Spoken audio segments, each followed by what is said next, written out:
नमस्कार। आइए ज्योतिष की चर्चा को एक बार फिर से आगे बढ़ाते हैं। आज सोमवती अमावस्या के पावन पर्व पे आप सबको सोमवती अमावस्या की हार्दिक शुभकामनाएं। आज सोमवती अमावस्या के साथ साथ साल का आखिरी सूर्य ग्रहण है। हम सबको पता है साल 2020 की शुरुआत कैसे हुई थी। 24 जनवरी 2020 पहला सूर्य ग्रहण, जिसने हमारी पूरी ज़िंदगी बदल दी थी। न सिर्फ हमारी, पूरी विश्व की ज़िंदगी बदल दी थी। वैश्विक महामारी कोरोना, इसके बारे में कुछ बोलने की ज़रूरत नहीं है। तो चलिए आज एक बार फिर से वापस ऊपर वाले से प्रार्थना करते हैं कि इस साल के आखिरी सूर्य ग्रहण के साथ हमें वैश्विक महामारी से मुक्ति मिले, हमें निजात मिले, हमें सालुसन मिले। तो आइए जानते हैं कि अमावस्या, पूर्णिमा, सूर्य ग्रहण, चंद्र ग्रहण हमारी ज़िंदगी को कैसे प्रभाव डालते हैं, और साथ ही साथ ये भी जानेंगे कि इन प्रभावों को दूर करने के लिए छोटे छोटे उन उपायों के बारे में जिनको करके इनके प्रभावों से हम अपनी ज़िंदगी को निजात पा सकते हैं, सुखमय बना सकते हैं। तो आपको भी पता है कि पूर्णिमा के दिन चंद्रमा अपने फुल पावर पे होता है। इतने पावर पे होता है कि आपने देखा है कि समुंदर के पानी भी उछाल मारने लग जाती है, हाई टाइड आने लग जाती है। तो आप सोचिए कि पृथ्वी पे 70% पानी है। जब चंद्रमा के प्रभाव से जब सागर का पानी उछलने लग जाता है तो आपके शरीर में भी 70% पानी है। तो क्या आपका शरीर में पूर्णिमा के दिन का प्रभाव नहीं पड़ेगा? वैसे ही अमावस्या के दिन चंद्रमा बिल्कुल ही क्षीण होती है, बिल्कुल भी पावर चंद्रमा में नहीं होती है, क्योंकि अमावस्या के दिन चंद्रमा पृथ्वी और सूर्य के बीच में छुप जाता है। अंधेरा होता है, चंद्रमा का कोई अस्तित्व ही नहीं होता है अमावस्या के दिन। तो आप सोचिए, चंद्रमा को ज्योतिष में मन का कारक माना जाता है। और सोचिए जब मन में पावर नहीं है तो हमारी ज़िंदगी अमावस्या के दिन किस प्रकार से मोड़ लेती है, हम किस प्रकार का सोच रखते हैं, हमारी विचार शैली कैसी होती है, हमारा उस दिन का दिनचर्या कैसे होता है, और वो हमारे आने वाले समय में कैसे प्रभाव डालता है। तो चलिए जानते हैं कि अमावस्या के दिन ऐसा हमें क्या करना चाहिए जिसकी वजह से हमारी आने वाली ज़िंदगी में सुख शांति आए, समृद्धि आए और मन की शांति आए। तो अमावस्या के दिन को विशेषतः शनि, राहु और केतु के शांति, उनकी रेमेडीज़ के लिए माना जाता है, उनकी रेमेडीज़ के लिए जाना जाता है। क्योंकि अमावस्या के दिन, क्योंकि चंद्रमा का कोई अस्तित्व नहीं होता है, चंद्रमा में पावर नहीं होता है, तो राहु, केतु और शनि संपूर्ण प्रभावशाली रूप से आज असर करते हैं।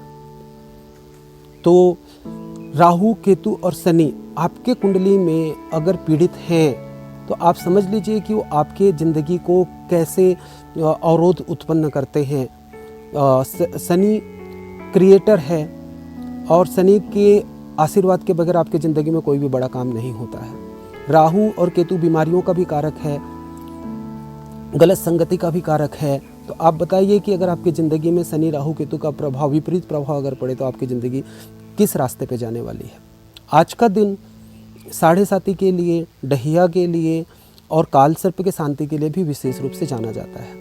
तो आइए जानते हैं कि अगर हम किसी पंडित विशेष के पास नहीं जा सकते हैं, अगर हम गंगा स्नान नहीं कर सकते हैं, तो घर बैठे हम ऐसा क्या काम करना चाहिए कि हमें शनि, राहु और केतु के वजह से होने वाली हमारी ज़िंदगी के दुष्परिणाम को हम घर बैठ के कैसे उसकी प्रभावों को कम करके अपनी ज़िंदगी को खुशहाल बना सकते हैं। तो चलिए एक एक करके बात करते हैं। शनि, राहु और केतु, आपको समझना चाहिए कि हमारी ज़िंदगी में ये इतना प्रभावशाली क्यों है, और ये हमारे पहली वाली पीढ़ियों में इतना प्रभावशाली क्यों नहीं था। क्योंकि हमारी हिंदुस्तानी परंपरा, हमारे संस्कार, हमारे रीति रिवाज ऐसे थे जिसकी वजह से राहु, केतु और शांति का हमारे घर में अधिक प्रभाव नहीं होता था और हमें उसके इतने दुष्परिणाम झेलने ही नहीं पड़ते थे। मुझे बचपन याद है अपना, जब मैं दादाजी के घर छुट्टियों में जाया करता था, गर्मियों की छुट्टी में, दिवाली की छुट्टियों में जाया करता था, तो मैंने देखा था कि हमारे घर मिट्टियों के होते थे। हमारे घर में लोहे का कम से कम प्रयोग किया जाता है, और आपको पता है लोहा शनि का कारक होता है। और आज कंक्रीट का घर बनता है और हमारे घर के चारों तरफ लोहे के अलावा कुछ भी नहीं होता है। तो आप सोचिए कि आज हमने शनि को अपने घर में खुद ही स्थापित करके रखा हुआ है। पहले घरों में बिजलियां नहीं हुआ करती थी, दिया और लालटेन से उजाला किया जाता था। आज के ज़माने में हम पूरी तरीके से इलेक्ट्रिसिटी बिजली पे आधारित है और साथ के साथ बिजली तरंगों पे भी आधारित है, क्योंकि बगैर मोबाइल के हमारा कुछ काम चलता नहीं है। तो ये जो भी इलेक्ट्रिक तरंगे हैं, इलेक्ट्रोमैग्नेटिक वेव्स हैं और माइक्रोवेव्स हैं, ये सब राहु को रिप्रेजेंट करते हैं। तो आप सोचिए कि राहु को भी हमने अपनी ज़िंदगी में कितने बुरे तरीके से हमने अपनी ज़िंदगी में पाल के रखा हुआ है। केतु हमेशा सेवा भावना के लिए जाना जाता है, हमेशा सत्संग के लिए जाना जाता है, शुद्ध विचारों के लिए जाना जाता है। अगर केतु अच्छा हो तो आपकी ज़िंदगी में वो आपको सत्संग के लिए भी जोड़ता है। लेकिन अगर आपकी ज़िंदगी में अगर केतु का प्रभाव अगर सही नहीं हो तो उसकी वजह से आप गलत कामों की ओर भी उत्प्रेरित हो जाते हैं।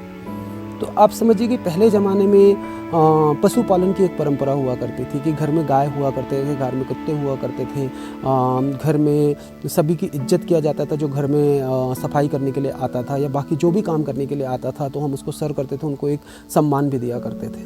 लेकिन आज के ज़माने में वो सब चीज़ें बिल्कुल हट गई है।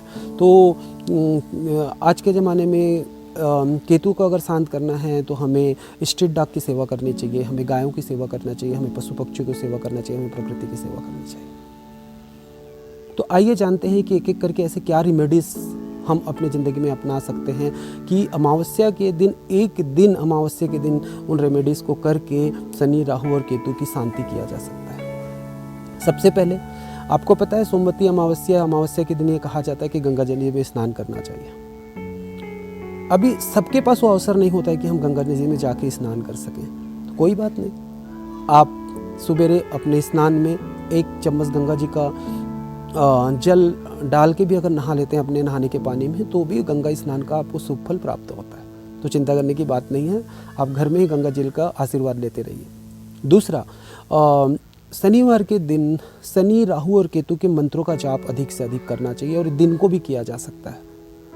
तो इसका परिणाम बहुत मिलता है ज़िंदगी में और शनि, राहु, केतु के दुष्प्रभाव से हम निजात पा जाते हैं। एक और उपाय के बारे में बात करते हैं जो मैं हमेशा बोलता हूँ कि ब्लैक कलर के डोनेशन हमें करना चाहिए, काले कलर की चीज़ों का हमें दान करना चाहिए। तो आज के दिन हमें काला तिल चिड़ियों को खिलाना चाहिए। आज के दिन हमें गरीबों में कंबल या गर्म कपड़े बांटना चाहिए। आज के दिन हमें गरीबों को खाना खिलाना चाहिए। आज के दिन हम गरीबों को चाय की पत्ती दान कर सकते हैं। आज के दिन हम गरीबों को बैगन दान कर सकते हैं जो बैगनी कलर का होता है, जो साक्षात राहु केतु का रूप माना जाता है। आज के दिन हम बिजली के तारों को बहते हुए जल में प्रवाहित कर सकते हैं जिसे राहु का रूप माना जाता है। आज के दिन 7 अनाज को मिक्स करके हम चिड़ियों को खिला कर सकते हैं जिसको राहु का साक्षात स्वरूप माना जाता है। आज के दिन नारियल को हम बहते जल में प्रवाहित कर सकते हैं क्योंकि उसको राहु का रूप माना जाता है। आज के दिन हम पीपल के पेड़ में पानी डाल के एक दिया जला के उनकी परिक्रमा करने से भी शनि देव की विशेष आशीर्वाद की प्राप्ति होती है। तो आज पीपल का पेड़ की पूजा जरूर आप कीजिए। आज के दिन हम जो भी सेवा भावना, जो भी हमारे सोसाइटी में, हमारे घरों में जो भी काम करने आते हैं उसको उचित सम्मान देके उनको अगर कोई भी दान पुण्य किया जाता है या उनकी सेवा करी जाती है तो उसका विशेष आशीर्वाद हमें आज के दिन मिलता है। आज के दिन अगर आपका सामर्थ्य हो तो आप नियर बाई जो भी आपके हॉस्पिटल हो, ऑर्फनेज हो, ओल्ड एज होम हो, आपको ज़रूर विजिट करना चाहिए। आप आज के दिन अगर किसी पेशेंट के परिजनों को अगर आप खाना खिला देते हो, किसी ज़रूरतमंद पेशेंट को आप उसकी दवाई की व्यवस्था कर देते हैं तो इसका कई गुना परिणाम आपकी ज़िंदगी में देखने को मिलता है। तो दोस्तों, ये छोटे छोटे उपाय हैं जिसको करके आप सिर्फ अमावस्या के दिन एक दिन करके, अमावस्या के दिन अगर आपने उपवास रख लिया, अमावस्या के दिन आपने पीपल के पेड़ में दिया जला दिया, सेवा भावना रखा और काली चीज़ों का आपने दान कर दिया, तो आप समझ लीजिए कि आपकी ज़िंदगी में होने वाले शनि की 7.5 शनि का ढहिया, राहु केतु का अगर आपके कुंडली में अगर विपरीत प्रभाव है तो उन प्रभावों से आपको मुक्ति सिर्फ एक ही दिन, अमावस्या के दिन पूजा करके भी आपको मिल सकती है। तो दोस्तों, ये छोटे छोटे उपायों को अपनाइए, अपनी ज़िंदगी को और भी शुभ, और भी समृद्ध, और भी शांत बनाइए। और इन्हीं शुभकामनाओं के साथ आज की चर्चा को मैं यहीं समाप्त करता हूँ। नमस्कार।